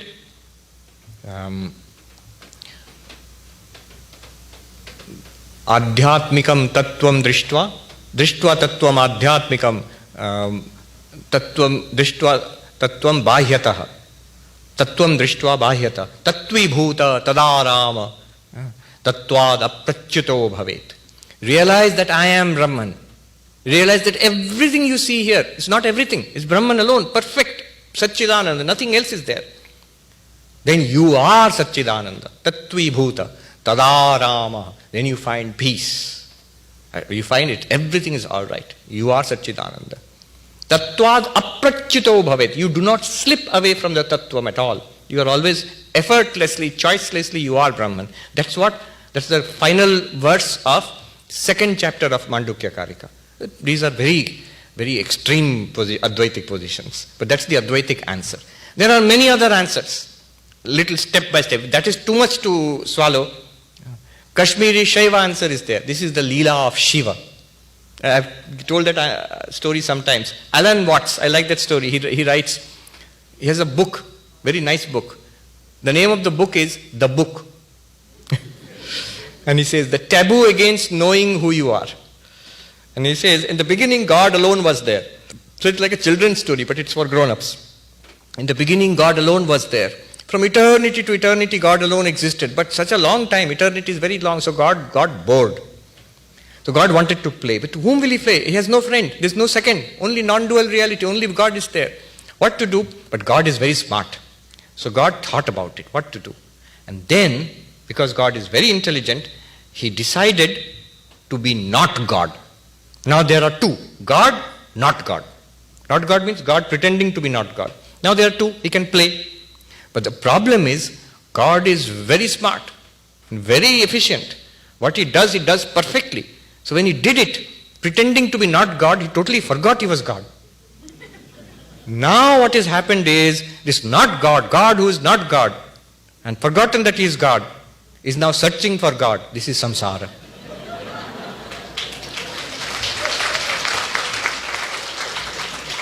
It's not Advaita, this is Kashmiri Shaivism. Shiva, Paramashiva, is none other than Jiva. You are that Paramashiva. What are you doing? See, they say some very beautiful things, Kashmiri Shaivas. They say that what Advaita is saying, you are under Agyana, Maya. Can Shiva be stopped by Agyana? You are Shiva. What Agyana can stop you? Can the sun be covered by darkness? Never. Then why are we like this? It is Shiva's Ichcha, it's your will. You want to be like this. The day you want to be enlightened, you will be enlightened. Who can stop you? But I want to be enlightened. Look, I am Sarvapriyananda, I have become sannyasi. Last 30 years I am struggling for enlightenment. He says, now Shiva wants to be sannyasi. That's why. When Shiva wants to become enlightened, he will become enlightened. So you cannot answer that. So that is the answer from Kashmiri Shaivism. Even further, one step further down, come to devotional Bhakti Siddhanta. There is no, Ishwar alone is the ultimate reality, and out of grace, Ishwar is doing all this. We think it's terrible suffering, but no. This is the shortest way to freedom. Ishwar has designed this for us. Going through these experiences, if you think you are suffering too much, way out is open. The door to enlightenment is open. Krishna says to Arjuna that the door to heaven, unasked for, the door to heaven is open before you. Walk through it. Sri Ramakrishna used to tell his disciples, I have cooked everything, just sit down and eat. Simple teachings, clear teachings are there. Start working on it, practicing it. You will be free in this lifetime itself. Why don't you do it? Okay, next.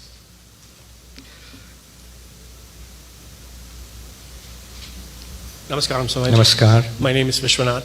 Yesterday we talked about awareness basically, and the awareness in me is the same as the awareness in you and others basically, and it's hard to debate that because how can you debate the existence of awareness? My question is, it's easy to understand the awareness using the mental faculties that have been given to me in this body, but before I was born, or when I'm not going to be here anymore, where is that awareness? How will I perceive that awareness? With the body, see, the question of understanding what I am, this awareness, it comes only when the mind is active. When the mind is not active, for example in deep sleep, you forget before we are born, after the death of the body, just every night in deep sleep. That capacity of doing Vedanta, Vichara and understanding, oh, I am awareness, that capacity is not there because the mind is shut down. So the question of understanding who am I, what am I, comes only when the mind is active. And the question will be, oh, then awareness depends on the mind. Awareness for its own self-realization depends on the mind. That is a problem for a system like Sankhya, where awareness, consciousness is separate, mind, body, universe separate, Prakriti. So consciousness depends on Prakriti, Prakriti depends on consciousness, the mutual dependence is there. That in Sankhya is true. But in Vedanta, mind and indeed prana, body, world are nothing different from awareness. It is you, the awareness, which appears as your own mind. And through the mind you appear as body and senses. And through the mind, body and senses you appear as this world. That awareness alone is the adhisthana, is the ground of this reality. That's why tattvam drishtva adhyatmikam, tattvam drishtva tu bahyataha. The reality within and the reality outside, they are one and the same reality in Advaita Vedanta. You, the awareness, is the ground of the mind also.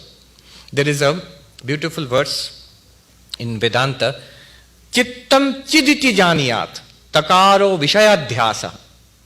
Mind is nothing but awareness itself. See, in Vedanta we spend so much time in saying, Mano buddhyahankara chittani naham, I am not body, not mind, not intellect. But the opposite is also true. The mind is nothing but I, the awareness. This difference is like this. One sadhu put it very nicely. We do drigdrishya viveka. I have said it many times. I use it often. So if you see something, it is a drishya and it's different from you. You are not it. You are different from it. This table is drishya, so I am not the table. Body is drishya, so I am not the body. Mind is also drishya, so I am not the mind. So drigdrishya viveka, separation. But opposite, one sadhu put it nicely. He said, दृष्टा तो दृश्य से अलग है, सो तो ठीक है महात्मा जी, लेकिन दृश्य क्या दृष्टा से अलग है? You are separate from the drishya, correct. But have you ever thought of the opposite? Is the drishya separate from you? If you think drishya is separate, I am separate, that is Sankhya. Two separate realities, Prakriti and Purusha. But what does it mean? If I am separate from something, that thing also should be separate from me. If bottle is separate from the cap, then cap also should be separate from the bottle. There should be two different entities, even if they are together, right? No, sometimes, for example, the wood and the lectern. The lectern is not the wood, because the wood can exist without the lectern. The wood is not the lectern. The wood can exist before it was lectern, it was a log of wood. And one day it will be wood in some form. So it is not the lectern. But the lectern is nothing other than the wood. Because without the wood, lectern wouldn't exist. The wave is nothing apart from water. Water can be something apart from the wave. Water can be in the bottle. Water can be water vapor in the clouds up there. It doesn't have to be a wave. But the wave can never be anything other than water. According to Advaita Vedanta, drishya, whatever you experience, mind, for example, you are not the mind, correct. You are witness consciousness. But the mind is nothing apart from you. Now what is that? What is mind? Chittam chiditi janiyat. Chittam chiditi janiyat means the mind know it to be nothing other than you, the pure consciousness. Takaro vishayadhyasa. In Sanskrit, chit plus ta is chitta. The spelling Sanskrit, if you write it down, chit means pure consciousness. Add one more ta. Ta ta da dhana ta. Then it will become chitta. Two tas. What is that extra ta which converts consciousness into mind? Vishayadhyasa, appearance of object. By the inscrutable power of Maya, objects appear in consciousness. As objects appear in consciousness, consciousness becomes mind which knows the object. It becomes subject and there is an object. Object and subject actually appear together. Underneath, one consciousness, which you are. This is a very profound thing, and it's actually the answer to the most deadly attack on the Hindu idea of Atma, which is the Tibetan Buddhist, the Madhyamaka Buddhist approach, Nagarjuna's approach. Two things, if they depend on each other, both must be false. So if subject and object depend on each other, then both must be false. You can't say there is an object is false and subject is Atma. You can't say that. Both are appearing and disappearing. Yes, both are appearing and disappearing, but they have an adhisthana, which is awareness. And the Tibetans agree actually. They say this, they call it the basic space of awareness, what we call Atma. Okay, thank you.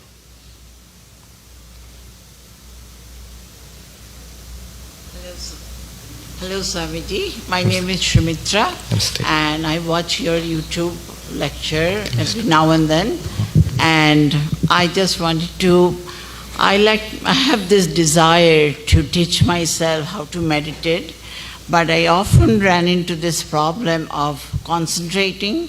I have very flickery mind, as you say, so I'd like to find out how I can learn to control my mind. Right. A basic method, simple, straightforward method, which one can learn by oneself, is the Buddhist mindfulness approach. It's a very, very bare minimum approach, following the breath. If you see mindfulness meditation, if you look it up, I have given a class on Buddhist mindfulness, but Buddhist mindfulness is very popular in the United States. You find so many teachers. That's the bare minimum approach to focusing the mind. So that is one approach. There is also mantra meditation. Ishta Devata, but for that you require initiation from a guru who will give you Ishta Devata, mantra, how to meditate. Start with the mindfulness, just following the breath. You will see mind will calm down to some extent. Thank you. Sorry, I've made you wait all this time. Pranam Swamiji from Brahmanaspati. The consciousness which is omniscient, omnipresent and omnipotent is able to create this universe. One, after the self-realization, will he or she can become the same, omnipotent or omniscient? No. The consciousness in itself is not omnipotent, omniscient and omnipresent. Consciousness plus Maya is called Ishvara. That is omniscient, omnipotent, omnipresent. After realizing I am Brahman, do I become Ishvara? Do I become God? No, no, no. I am Jiva and there is one Ishvara. There are many Jivas. But both Jivas and Ishvara are at their base one consciousness, one Satchidananda. When I realize my reality, I will realize I am Brahman, I am Nirguna Brahman. It's like ocean and wave. Ocean and wave are both water. When the wave realizes I am water and on me depends the wave and depends the ocean also. See, even ocean depends on water. What is more powerful than the wave? Ocean. What is more powerful than the ocean? Water. Because on water there is wave, there is ocean. Without water, neither wave nor ocean will exist. So when the wave realizes I am water, will the wave become an ocean? No, no, no. It is water alone which is appearing as the wave and as the ocean. But as long as the wave has a wave form and the ocean has an ocean form, the wave will be a tiny, tiny part of the ocean. That's why Shankaracharya sings, the wave belongs to the ocean. Ocean never belongs to the wave. So my Lord, you are my Lord. I am your servant.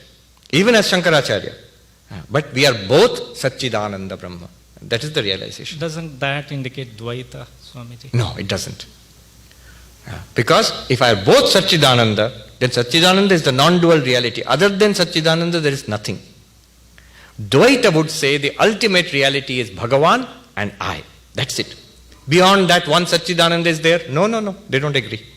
Dvaita Vedanta will say, ultimately this difference between Jiva and Ishvara is fixed. All right. Let's at least hear the questions quickly and then we will take it up maybe tomorrow. But tell us the questions. Come. You have stood for such a long time. It's like tapasya itself. Come closer. Come closer and you can just tell us the questions. Okay. Namaste Swamiji. My question Tell us your name. Shachi. My name is Shachi and my Shachi. question is about moksha. So yesterday you told us our true nature is pure consciousness our true nature is pure consciousness or Brahman, and when this pure closer? Okay. Oh, not closer. Okay. When this pure consciousness reflects upon each ego, it illumines the ego, the mind, senses, and the body and gives us sentience, right? And this reflected consciousness plus the mind-body complex is us, the jiva, right? That's Right. what you have told us in Yes. many lectures. So in one of your lectures about like pramata, karta, bhokta, you say, and then I'm going to quote you, that witness consciousness, forgetting or not knowing its true nature, identifies only with the ego and through that with the body and mind, thus thinks itself as the doer and then is trapped, unquote, right? Yes. And now my question is, I don't know what you mean and what you are referring to when you say that witness consciousness, which is trapped. That witness consciousness. Because if it is pure consciousness, how can it be subject to ignorance? When it is Satyam, Jnanam, Anantam, Brahman, it is all pervading and thus invisible, indivisible. So how can it be this or that? Yeah. And then the main question is, so what are we saying when we say we want moksha? What is it that is bound and what is it that needs to be liberated? Right. This is, when you understand Advaita Vedanta, this question should come at some point or the other. And because this situation is paradoxical. Brahman cannot have any problems. Brahman does not need liberation. And body-mind cannot be liberated. Body mind is an appearance, is part of Prakriti. Then who is it that is getting liberated? It is this peculiar combination of conscious, of Satchidananda and the appearance. There's Chit Jada, which needs to be liberated. Is it really a combination? Is Brahman really trapped? As I said, is it really trapped? No, not even really trapped. Then who needs real liberation? But there is no real liberation also. Gaudapada, na nirodho na cha utpatti, na baddho na cha sadhaka, na mumukshur na vai muktaha, ityesha paramarthata. If you get exasperated by all this logic, tell me the truth straightforward. Gaudapada Acharya says in the 2nd chapter of Mandukya Karika that there is no cessation of this universe because there is no beginning of this universe. This never began, so there is no question of it ceasing also. What about us? We are in bondage. Nobody is in bondage. What about the people who are struggling to get out of bondage? No sadhak. Nobody is a sadhak. Then what about the people who are seeking liberation? Mumukshu. Then nobody is seeking liberation. There is nobody seeking liberation. What about you, liberated person, Jivan Mukta? There is nobody who is liberated. What are you talking about? Ityesha paramarthata. This is the ultimate truth. See, it makes total sense when you see it from the perspective of Satchidananda Brahma, Satyam Jnanam Anantam Brahma. This must be it. After all, what else is it? But in our condition, it's no good saying that. Because we are, ultimately the test is, are you suffering? Are you in trouble? Have you solved your problem through Advaita, Dvaita or whatever? So no. In that case, please try to get liberation. Try to hold on to this, try to get liberation. Shankaracharya is very funny. Exactly the same question is asked to Shankaracharya in one of the commentaries, Gita Bhashya. Who is in ignorance? He is asking. Brahman cannot be in ignorance. Who is in ignorance then? I am Brahman, so who is in ignorance? Shankaracharya says, why are you asking? So because I don't know, that's why I'm asking. You don't know means you are in ignorance, you just admitted it. No, there is a paradox at the heart of it. And it must be a paradox because this bondage is not real. If it was real bondage, a real answer could have been given. Since it's not a real bondage, it's a paradoxical situation, we need to snap out of it. Who is running in the jungle and being chased by a lion in a dream? Answer is nobody, just wake up. That is the answer. So all this talk about moksha and liberation is not really true. If you think, it's true. If you think that I am in trouble, I am this person, Shachi, and I have got, I want freedom and bliss and happiness, then it's all true. It will help you to get it. But philosophically speaking, from the ultimate perspective, it's not true. And it should not be true. See, if liberation were true, then bondage will also have to be true. If bondage were true, then we are really not Brahman right now. We are the Jiva, we are trapped in samsara. If that is true, then Gyana cannot help us. When will Gyana help? Only when there is something false, some ignorance has to be corrected, then knowledge will help. If it is not ignorance, if it's a real problem, then some real solution is necessary for it. That is the Dvaita philosophy. But Advaita philosophy is, it's not a real problem. It is ignorance, and ignorance is removed by knowledge. If you probe ignorance very much, like question if you make like this, you will end up with paradoxes. Like this paradox. It's good. And he says it is not dushanam. Pandits say in Advaita, it's not dushanam, it is bhushanam. It's not a defect of Advaita. It is a glory of Advaita that if you investigate far enough, you run up against a paradox. Yes.